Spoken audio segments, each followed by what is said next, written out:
இந்த வீடியோ சற்று முகசுளிப்பை ஏற்படுத்தலாம். அமெரிக்காவில் செல்லப்பிராணிகளை பொது இடங்களில் அழைத்துச் செல்லும்போது அதன் கழிவுகளை நீங்கள் தான் அகற்ற வேண்டும். இல்லையென்றால் இந்திய ரூபாய் மதிப்பில் 50,000 அபராதம் செலுத்த நேரிடும். இந்த மாதிரி எல்லா இடத்துலையும் டாக் வேஸ்ட் கிளீனிங்காக கவர் வச்சிருப்பாங்க. இந்த கவரை நீங்க எடுத்து உங்க டாக் பப்ளிக்ல வந்து அசிங்கம் பண்ணிடுச்சுன்னா அதை நீங்க தான் கிளீன் பண்ணணும்.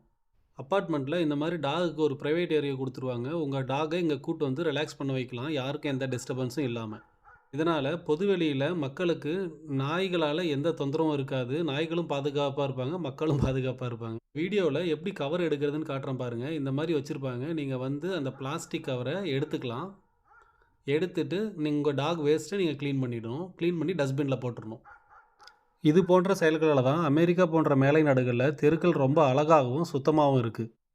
ஒரு நாட்டின் சுகாதாரத்தில் ஒவ்வொரு தனிமனிதனின் பங்களிப்பும் முக்கியம் என்பதை இந்த செயல்முறை உணர்த்துகிறது. இந்த வீடியோ பிடிச்சிருக்குன்னு நம்புறேன். மறக்காம சப்ஸ்கிரைப் பண்ணுங்க. Thank you.